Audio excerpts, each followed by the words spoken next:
Okay, so straight talk. I'm transgender. I have been all my life. Knew I was a girl when I was 5 years old. Typical little girl. I used to wear mummy's shoes and dress up in mummy's makeup as a young child, etc.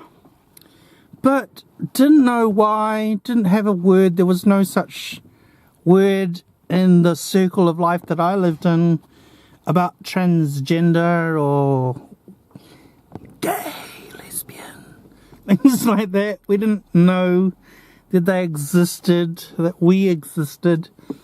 So I didn't transition until 2004, so 14 years ago. I guess even then I came across a documentary. That's what happened. I came across a documentary, and it wasn't until after I watched it that I thought, oh gosh, that's me. That's exactly who I am. Oh my gosh. And so I came out, and I had a panic attack when I did that. A major panic attack. I don't know what that was about. I suspect I was buried deep inside of a male body, and I came out, and that caused the body to have a panic attack, and I don't know, whatever. So I was on the ambulance came and they put me on a heart machine thing, and I thought I was having a heart attack, and my mind was spinning, and I just didn't know what the hell was going on. And after that, I just realized that I couldn't live as a guy anymore. And the church had major problems with that, so I had to leave the church. I wasn't allowed back. But I just did join the MCC after that, and I've been with the MCC ever since, in different cities around New Zealand, so that's cool. Anywho, so that's that. But why or how can I be transgender but also have multiple personalities? Multiple personality disorder is an older name. It's now dissociative identity disorder. I have 4 distinct personalities. There's me as the real me. There's Nick, who comes out. I guess it does go back to the panic attack thing where Nick went inside me. Does that make sense? That he went inside me, and every now and then he comes out, like from Tuesdays to Thursdays. It's the like there's a I guess we've negotiated when one of us can be the public, what the public see, I guess. Yeah. And so there's the 2 adults. There's the CJ, he's a little boy, definitely a boy, but he's questioning his gender. I talk to CJ a lot, and he likes to be called a girl some days, but whatever. And then there's Bobby, she's 12, she's a real princess. She just wants to marry a prince, dress up like a princess with a crown on her head and wear pink dresses. And she's got me into trouble a hell of a lot because she loves to wear bright pink and people freak out. And I'm going to let her out on the next Pride Parade. I'm going to let her out on the next Pride Parade because I think that's a safe place for her to be. She wants to wear the big angel wings and all this sort of stuff. So, yeah. So, to be more specific with me, my diagnosis is called OSDD. Other specified dissociative disorder. Other specified dissociative disorder. Can't even say it myself. Just one of several diagnoses listed in the dissociative disorder section of the DSM-5. Many people live with dissociative symptoms but don't meet all of the criteria necessary for diagnosis of DID. When this is the case, a different diagnosis, other specified, can be more fitting. These diagnoses all have dissociation in common, so what makes them different? Well, I can explain that myself. The people with DID, dissociative identity disorder, actually switch personalities. They lose time, their memories when they switch to someone else. They have like blocks in their mind that the parts where they don't remember because they're completely switched. Whereas with Nick, he's always there. CJ's like there all the time, but he's very, very quiet. And in fact, it took me most of this year to realize to listen to his voice. I've been in situations where I felt a bit weird and he felt very, very uncomfortable and he was screaming at me to leave the room.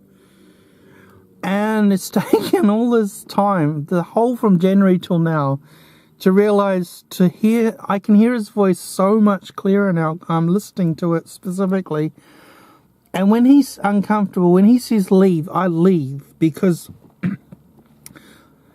I'm often in a situation that is very traumatic, and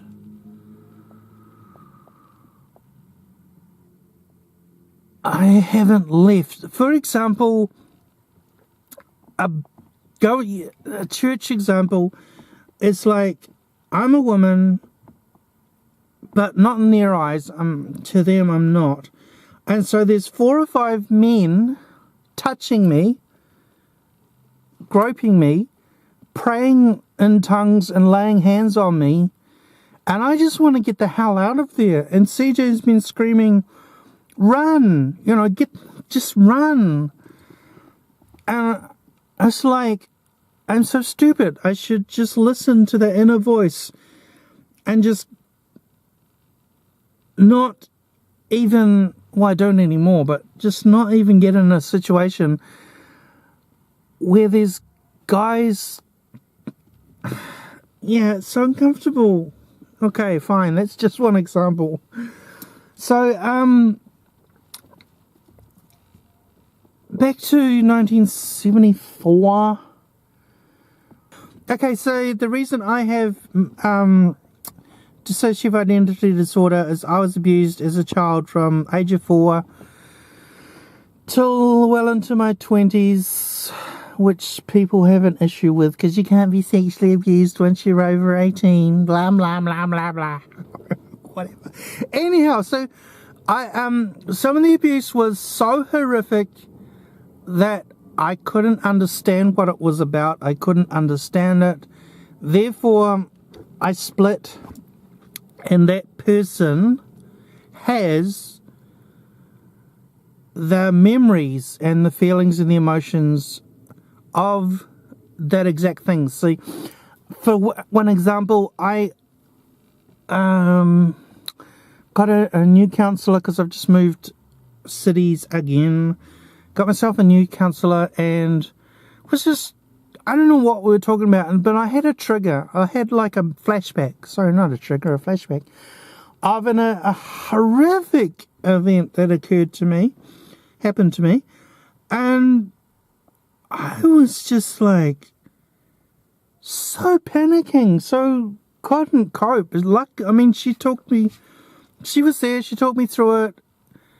It's like a suppressed memory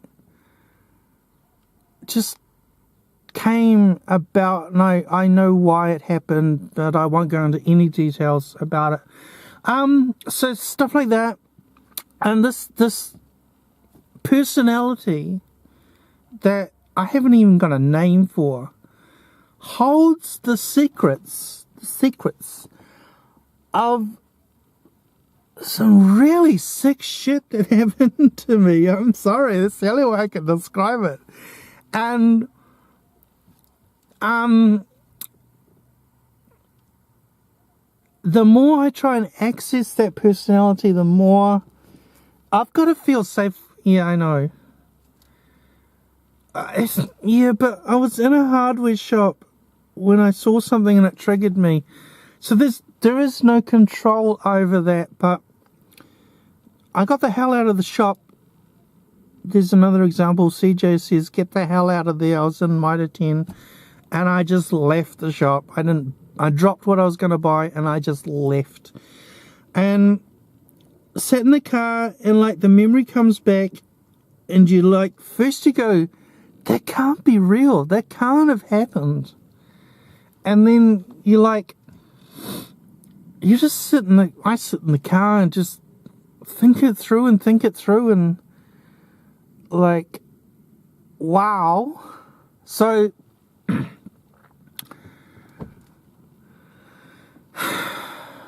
it's hard.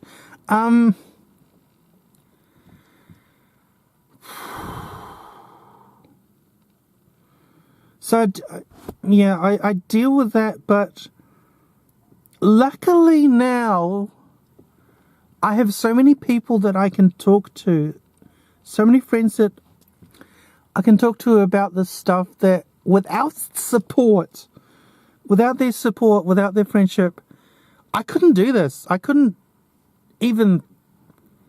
know what to do. For many years while I was in the church, I shut down completely. I switched off all my emotions. I was a zombie. I was literally just walking through life, getting demons cast out of me and anointed with oil and warfare in the spirit about whatever. And I was numb. I was completely numb the whole time. And ever since I got out of the Pentecostal charismatic movement, in my words, God has been able to deal with my issues a lot better. A lot better than when men are groping and touching you and things like that. It's just not going to work. I'm sorry, guys, but it's just not going to work. Yeah, I know. So anyway, CJ is about... I was going to say 4. But recently, in the last 2 years, he's now 7. This is weird stuff. He's gone from age 4 to age 7. And he loves me. We talk, we play together. I'm his mummy.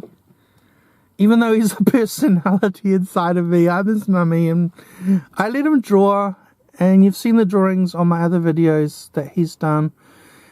Bobby is like, she's always been there, but I never knew she was part of me. She's always been a fictional character in the stories I've been writing.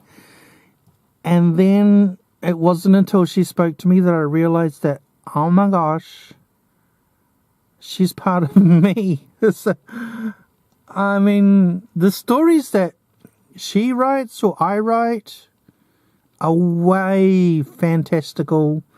Fantasy stories, princes and dragons and castles and things, and that's her thing. And I let her do it. I guess that makes complete sense. It makes absolute sense now. I know it sounds really weird, but it makes complete sense to me because I personally have a major writer's block when I make these videos and whatever. I don't write scripts. I don't take notes. I just roll the camera and go. It's just, writing for me is just not a thing. It's just not an option. It's just not. But she's the writer, and if I can access her, then maybe she can do writing for me. I don't know. It's just an idea. It's a thought. Wow. So I'm having revelations when I'm filming this. So yeah, we got in trouble. I'm not going to go into that any detail because it's still happening in my real life, not my YouTube life, whatever. So I can't talk about that for another month or so. But yeah, Bobby's gotten us into trouble a little bit there. So it's okay. It's manageable. So that's basically it, really. So I am in control of my body 90% of the times. Nick comes out Tuesdays to Thursdays. So how can that be 90%? We share the same body, but the two multiples.